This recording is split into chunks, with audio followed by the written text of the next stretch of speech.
네, 안녕하세요. 저는 청년세대 노동조합 청년유니온에서 사무처장으로 활동하고 있는 김영민입니다. 안녕하세요. 저는 청년유니온에서 정책팀장 맡고 있는 김강호입니다.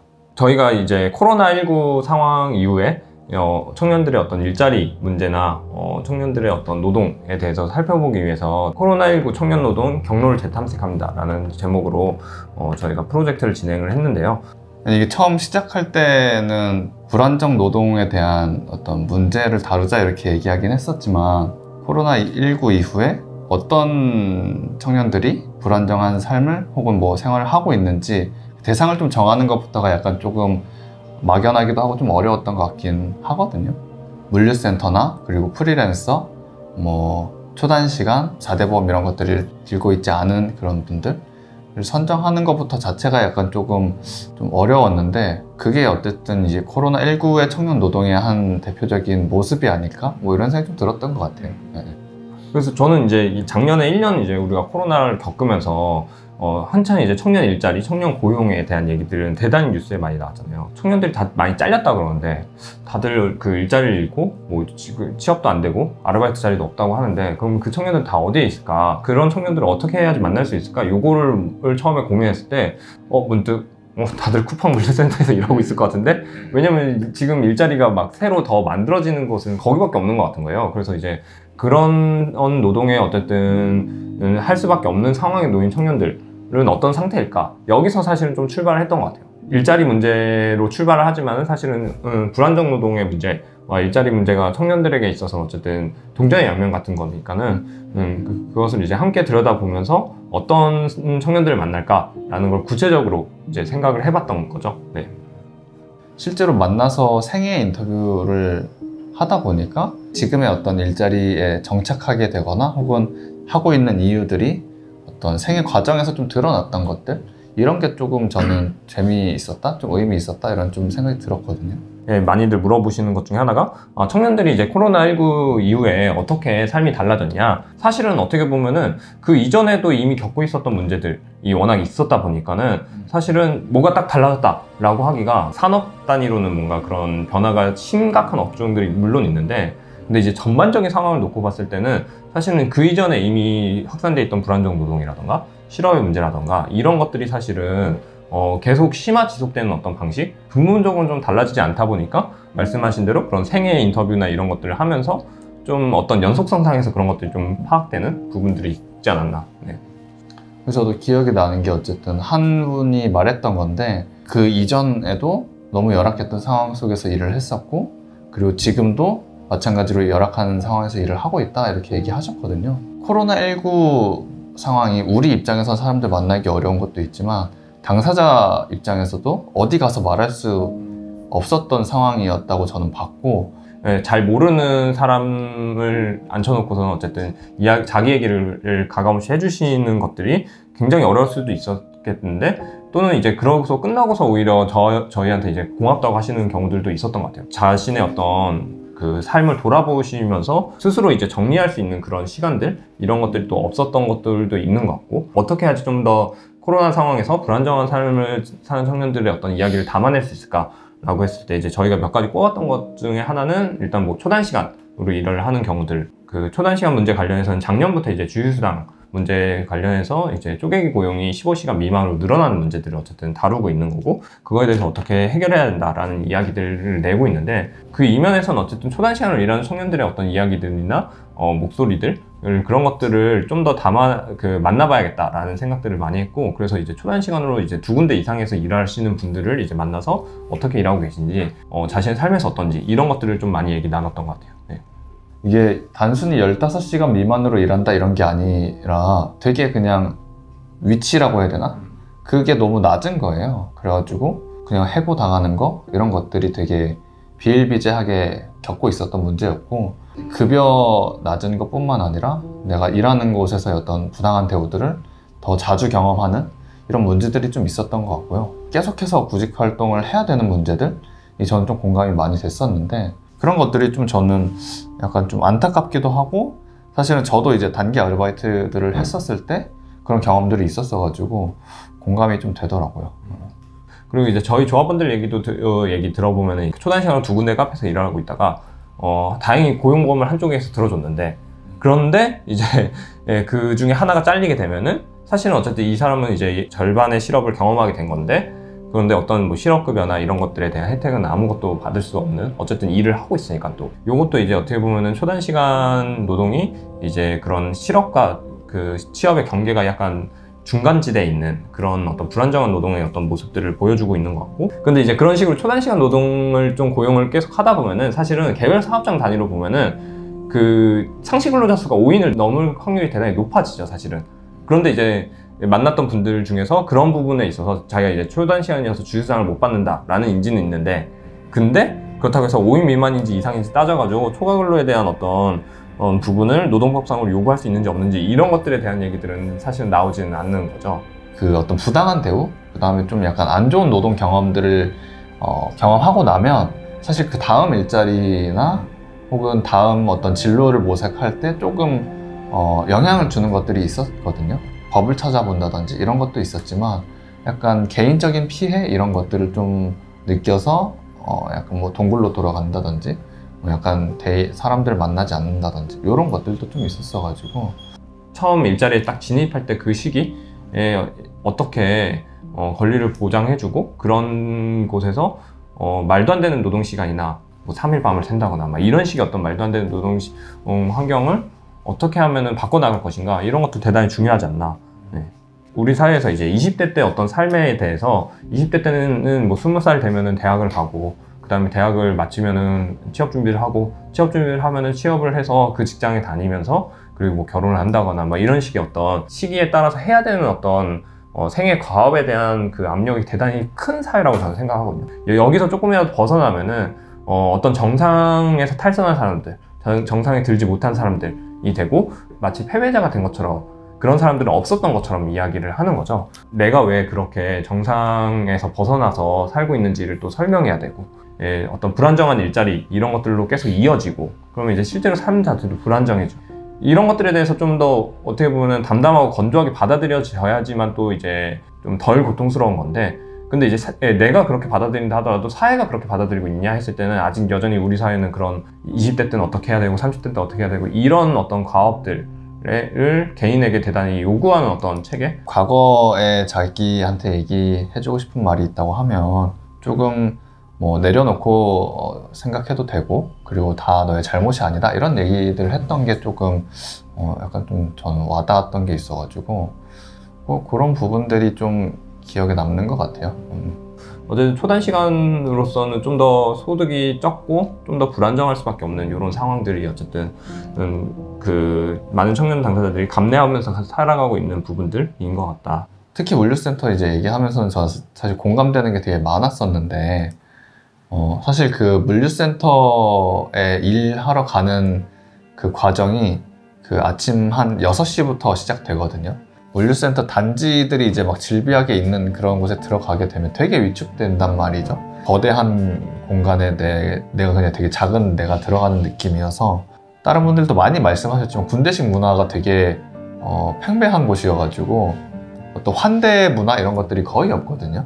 내가 눈치껏 가서 일하러 왔어요 이렇게 책임자 같이 보이는 사람한테 얘기해야 되고, 낯설고 어색한 공간들이 분위기여가지고 그런 것들을 좀 다들 느끼셨던 것 같더라고요.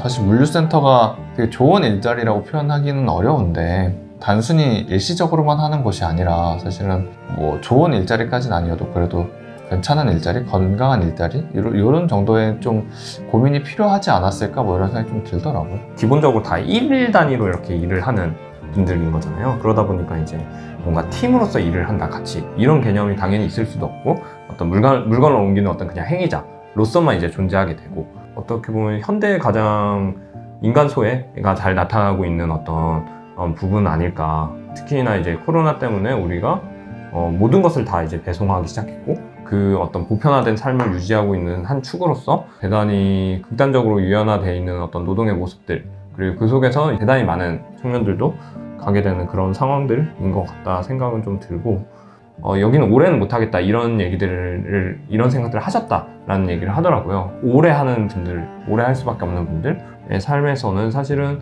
어떻게 보면은 물류센터에서 일한 시간 외에는 삶의 어떤 부분이 사실은 갖기 어려운 부분들. 약간 뭐 기계가 된 느낌? 이렇게 표현하시는 분들도 계셨고, 근골격계 질환? 이런 어떤 노동의 산재? 이런 것들에 대해서 언급해 주신 분들이 거의 없었어요. 산재 예방 혹은 어떤 안전한 일터 이런 문제들을 얘기하면서 교육을 한다곤 하는데, 사실 근골격계 질환이 물류센터에서 그 사고로 돌아가신 분을 기점으로 해서 좀 이제 이슈가 된 게 있는데, 사실 그 부분에 있어서 아직도 제대로 교육되지 않고 어떤 인식도 사실은 확산되지 않았던 게 있지 않았나, 이런 문제들이 저는 좀 보였거든요. 물론 이런 유연한 노동이 이제 당사자들에게는 어떻게 보면 선택권을 많이 주는 측면에서 편하다고 하시는 분들도 실제로 있었던 것 같아요. 편하다는 전제는 이것을 대단히 장기간 지속한다라는 것이 없을 때의 얘기였던 것 같고, 어떤 기계처럼 여겨지지 않고 어떻게 보면 같이 일하는 동료로서 그냥 사회의 구성원으로서 존중받을 수 있느냐, 이런 것들을 어떻게 만들 것이냐, 일자리에서. 이런 측면에서는 사실은 고용이 팽창하고 이런 부분들이 내가 기계처럼 여겨지는 어떤 일자리들이 많아지는 그런 상황이지 않나, 지금의 어떤 이런 모습들이. 구직 사이트 들어가면 제일 많이 볼 수 있고 제일 먼저 볼 수 있는 일자리들이 다 물류센터인데, 사실 그만큼 이제 문턱이 낮은데 노동의 어떤 존중되는 것, 이런 것들은 좀 부재한, 이런 것들이 좀 있었던 것 같아요. 저는 이제 프리랜서 관련해서는 우리가 생각한 것 이상으로 대단히 다양한 분야에서 다양하게 어쨌든 일을 하고 있다라는 것들을 저는 확인을 했던 것 같고, 뭐 영역도 다르고 뭐 직종도 다르고 다 다양하겠지만, 사실 겪고 있는 문제들은 좀 공통된 부분들이 전 있었다고 느꼈는데, 경력이 쌓이지 않은 상태에서는 다른 일을 병행해야 된다는 문제, 그리고 코로나도 어쨌든 겹쳐 있으면서 업으로 삼고 있는 어떤 영역들, 뭐 스킬들, 이런 것만 가지고는 생계를 꾸릴 수가 없는 그런 환경들이 계속해서 보였던 게 있었고요. 클라이언트와의 어떤 뭐 조율하기 쉽지 않은 어떤 상황들, 이런 문제점들도 좀 얘기했었고, 부당한 대우를 당했을 때 사실은 대처할 수 있는 방법이 없었다, 이렇게 말씀하시는 분들도 좀 있어가지고, 약간 프리랜서들이 좀 전반적으로 겪고 있는 어떤 문제들, 이런 것들이 좀 전 보였던 것 같아요.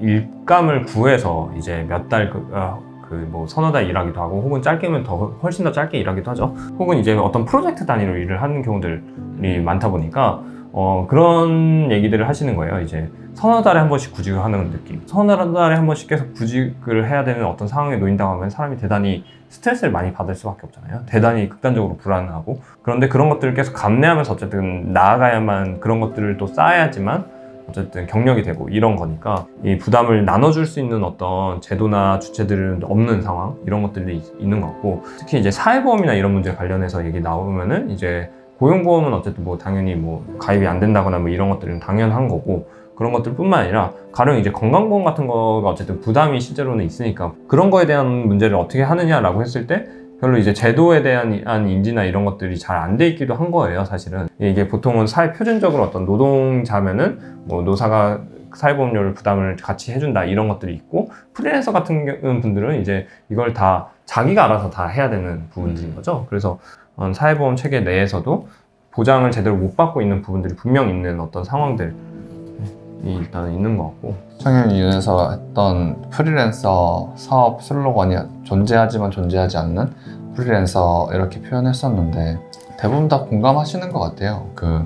내가 하는 일이나 노동은 존재하는데 사실은 어떤 사회적인 제도나 어떤 사회적인 위치에서의 나는 사실 존재하지 않는, 은행에서의 대출, 주거 문제까지 좀 연관되어 있을 때 내 소득 증빙해야 되는 게 가장 어려운 것 같고, 거기에다가 사실 뭐 진입 초기에 프리랜서라고 하면 소득이 들쭉날쭉한 문제뿐만 아니라 절대적인 양도 적어져 버리는 문제가 있어서 그런 것들이 불가능한 거죠. 사회적인 방법들이 막혀 있는 거죠. 공공 쪽에서 엮여 있는 경우들도 좀 있는 것 같아요. 공공이나 혹은 준공공의 어떤 영역, 단기 프로젝트 위주로서 이렇게 단위로 작동을 하다 보니까 그 기간에만 이제 뭔가 고용을 한다거나, 혹은 이제 고용을 하지 않고 프리랜서 계약을 한다거나, 이런 방식으로 어쨌든 일이 굴러가는 것들이 또 있고, 어떤 회사 팀 단위로서 내가 팀에 소속되고 그 팀이 같이 어떤 사업을 따내서 뭔가 하고 이런 방식들은 이제 흔히 지금도 있는 방식들인 거잖아요. 그런 것들이 좀 더 다 개인화되어 있는 어떤 상황들, 대단히 프리랜서의 어떤 직종이나 혹은 이제 경력에 따라서 대단히 일하는 방식이 다양하다 보니까 이거를 그러면 어떻게 해결할 수 있냐라고 이런 질문도 청년에서 많이 받는 질문인데, 사실은 딱 어떤 하나의 해답을 내놓기가 대단히 어려운 부분들은 분명 있는 것 같아요. 그래서 이제 그런 것들을 어떻게 해나갈 것이냐라는 거는 이제 좀 더 다양한 방식들의 어떤 접근이나 혹은 좀 더 많은 다양한 주체들의 어떤 등장, 이런 것들이 많이 필요하지 않나라고 좀 생각이 드는 것 같아요. 최근에 이제 코로나도 코로나인데 그 속에서도 이제 뭐 청년에 대해서 그 여기저기서 대단히 많이 얘기하잖아요. 뭐 공정부터 시작을 해서 뭐 여러 가지 얘기들이 많이 나오고 있는데, 청년에 대해서 정작 어떤 청년들을 우리가 더 함께 그 이야기를 들어야 되느냐 했을 때, 그런 것들을 좀 더 우리 사회가 많이 고민해야 되지 않나, 사실은. 그래서 그런 것들을 좀 더 청년이 많이 더 드러내야 되지 않나, 이런 생각들을 저는 많이 했고, 보다 불안정한 일자리, 불안정한 노동을 하고 있는 청년들의 삶이라던가, 보다 이제 취업 시장에서 불리할 수밖에 없는 청년들의 어떤 삶, 청년을 이야기할 때 이거를 어쨌든 중심으로 얘기를 해야 되지 않냐, 이런 생각들이 많이 드는 것 같고, 어떤 정치나 이런 영역에서 이제 청년을 이야기하는 방식에서도 많이 여전히 달라져야 되는 것들이 많고, 그러기 위해서는 우리가 또 더 열심히 이야기하고 더 열심히 드러내야 되는 어떤 청년들의 이야기들이 많구나라는 생각이 좀 많이 들었던 것 같습니다. 약간 좀 인터뷰했던 것들을 좀 복귀해보면, 다시 생각해보면, 불안정한 어떤 삶? 그러니까 불안정한 생활과 어떤 불안정한 노동? 어떤 불안정함이 뭐냐라고 이렇게 좀 질문하고 또 생각도 같이 해보면, 제가 그냥 정리했을 때는 약간 마음 둘 데 없는 거 아니냐, 이런 생각이 저는 좀 들었던 거예요. 그래서 이 사람들이 사실은 어디에 의지할 수 없는 어떤 상황들이 뭐 짧게는 1년, 뭐 길게는 10년까지 이렇게 반복되어 왔었던 거 아닌가. 뭐 아까 말씀하신 것처럼 뭐 정치와 뭐 노동조합과 이렇게 다양한 영역에서의 어떤 활동과 어떤 실천들이 있어야 될 것 같은데, 우리가 좀 바라봐야 할 곳은 이런 청년들이 아닐까, 이런 생각이 저는 좀 들었던 것 같아요.